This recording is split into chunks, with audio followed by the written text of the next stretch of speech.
गंगा नदी के किनारे बसा ये गाजीपुर जिला बनारस से सटे होने के कारण इसे लहुरी काशी कहते हैं।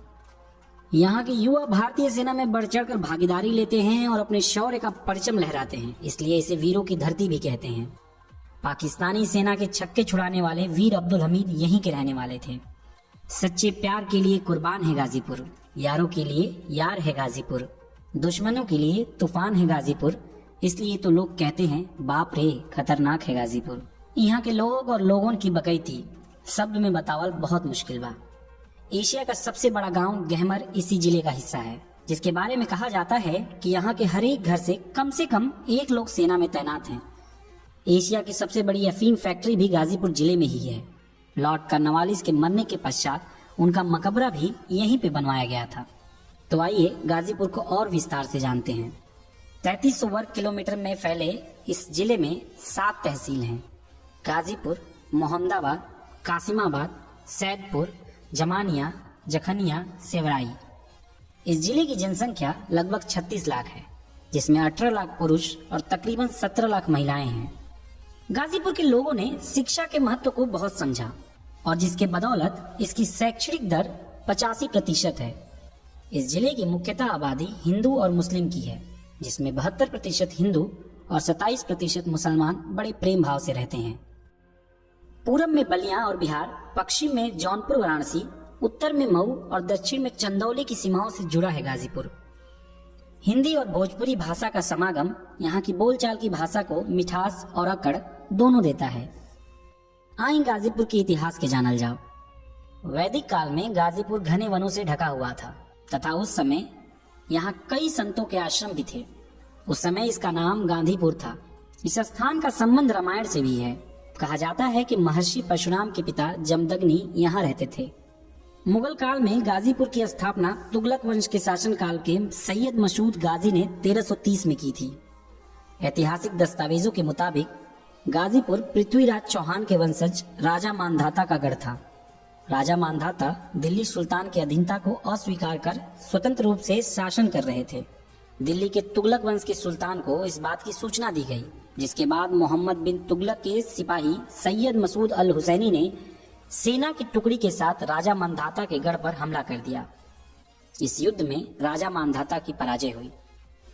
इस जंग में जीत के बाद दिल्ली सुल्तान की ओर से सैयद मसूद अल हुसैनी को मलिक अल सादात गाजी की उपाधि से नवाजा गया, जिसके बाद सैयद मसूद गाजी ने कठौत के बगल में गौशपुर को अपना गढ़ बनाया और इस जगह को गाजीपुर का नाम दिया। गंगा किनारे होने के कारण यहाँ की मिट्टी बहुत उपजाऊ है। कृषि इस जिले का प्रमुख व्यवसाय है। गेहूं, धान, आलू, प्याज और गन्ना यहाँ की प्रमुख फसलें हैं। यहाँ का खुशबूदार गुलाब जल पूरे भारत में मशहूर है। इस जिले की इकोनॉमी में मशहूर अफीम फैक्ट्री का भी बहुत बड़ा योगदान है। 1820 में बना ये अफीम का कारखाना अंग्रेजों द्वारा बनाया गया था, जो कि आज दुनिया की सबसे बड़ी अफीम की फैक्ट्री है। इसका आधिकारिक नाम ओपियम एंड एल्कलॉइड वर्क है। अफीम जो कि बहुत सारी दवाई में उपयोग किया जाता है, इसलिए फार्मास्यूटिकल इंडस्ट्री के लिए अफीम का मुख्य स्रोत गाजीपुर की अफीम फैक्ट्री है। 1820 से आज तक हर साल ये फैक्ट्री प्रॉफिट में रहती है और इसकी अति संवेदनशील होने के कारण पूरी फैक्ट्री बंदूकधारी गार्डों के 24 घंटा निगरानी में रहती है। खान पान में यहाँ की एक चीज नहीं बल्कि छोटी बड़ी दुकानें इतनी फेमस हैं कि शहरों के महंगे महंगे होटल इनके सामने पानी कम चाय हैं। यहाँ पे पंडित की चाट के चटकारे और चुन्नू की चाय का नशा आपको दीवाना बनाने के लिए बहुत है। यहाँ पे खान पान के लिए अग्रवाल होटल काफी मशहूर है, जिसके लजीज व्यंजन खा के पेट तो भर जाए लेकिन दिल नहीं भरता है। गाजीपुर बाई रोड या रेल मार्ग से अपने आसपास के शहरों से अच्छी तरह से जुड़ा हुआ है। जिले को माननीय योगी जी के मार्गदर्शन से पूर्वांचल एक्सप्रेस मिला, जिससे आप गाजीपुर से लखनऊ की दूरी बाई रोड 4 घंटे में जा सकते हैं। गाजीपुर का अपना कोई एयरपोर्ट तो नहीं है, लेकिन इसमें अंधऊ हवाई पट्टी है, जो कि गाजीपुर मऊ रोड पे स्थित है। ये पट्टी राज्य सरकार की देखरेख में है। इसकी स्थापना अंग्रेजों द्वारा वर्ल्ड वॉर 2 में हुआ था। 2019 में मनोज सिन्हा ने इसको एयरपोर्ट बनवाने की दिशा में काफी प्रयास किया था, लेकिन गाजीपुर की सीट से चुनाव में हार के बाद ये प्रोजेक्ट वैसा का वैसा ही पड़ा है। आइए यहाँ के प्रसिद्ध जगहों से आपको रूबरू करवाते हैं। लॉर्ड कर्नवालिस मकबरा।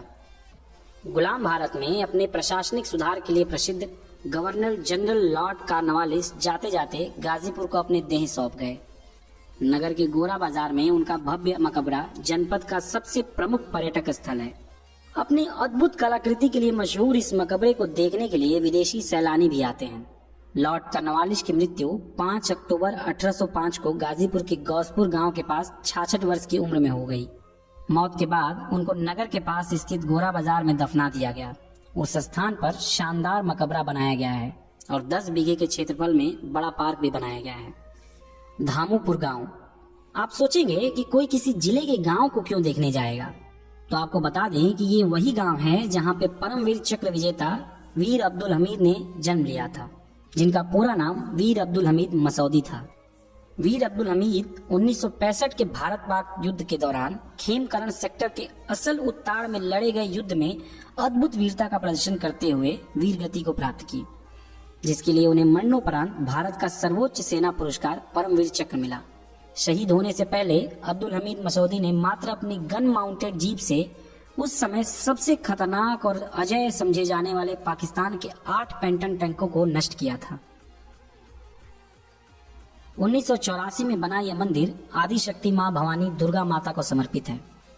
पुरानी मान्यताओं के अनुसार मां कामाख्या को सिकरवार वंशीय राजपूतों की कुल देवी के रूप में बताया गया है। नवरात्रि के पावन 9 दिनों तक यहाँ मेला का आयोजन किया जाता है। वैसे मंदिर में हजारों लोग प्रतिदिन दर्शन करने आते हैं। यह मंदिर उत्तर प्रदेश के गाजीपुर जिले में सेवराई तहसील के अंतर्गत करैया नामक ग्राम में स्थित है। अमवा की सती माई। आज के भौतिक और वैज्ञानिक युग में सती, पूजा पाठ, चमत्कार, झाड़ फूक आदि को लोग नहीं मानते हैं, लेकिन कभी कभी इस कलयुग में भी ऐसे बहुत सारे चमत्कार होते हैं जो वैज्ञानिक और विज्ञान को भी सोचने पर मजबूर कर देते हैं। ऐसा ही एक स्थान गाजीपुर में है, अमवा सिंह। ऐसा बताया जाता है कि सती माई की शादी को 1.25 महीना हुआ था। एक दिन उनके पति खेतों में काम करने के लिए जा रहे थे, तभी उनको एक विषैले सांप ने काट लिया, जिससे उनकी मौत हो गई। उनको इस हालत में देखकर लोग उनकी लाश अमवा सिंह गांव ले आए। जब ये बात सती माता को पता चली तो वो अपने होश खो बैठी और विलाप करने लगी और दौड़ते हुए अपने पति की लाश के पास पहुंच गई। उसी समय सती माता ने अपने पति के साथ सती होने के लिए संकल्प ले लिया और सारी श्रृंगार करके अपने पति के साथ ही सती हो गई। उन्होंने वरदान दिया कि इस क्षेत्र को सर्पदंश के शिकार लोग मेरे पास आएंगे तो चाहे कितने भी विषैले सांप ने क्यों न डसा हो, वो ठीक हो जाएंगे। बस शर्त यह रहती है कि वहां जाने से पूर्व कोई झाड़ फूक न कराया गया हो। इसलिए अगर आप कभी गाजीपुर के लोगों से मिलेंगे तो आपको पता चलेगा कि अगर कहीं किसी जगह पे सांप दिख जाए तो सबसे पहले उनके मुंह से जय हो सती माई जरूर निकलता है। गाजीपुर जिले ने इस भारत देश को बहुत से नायाब नगीने दिए हैं, जिसकी चमक इतिहास से लेकर वर्तमान तक है।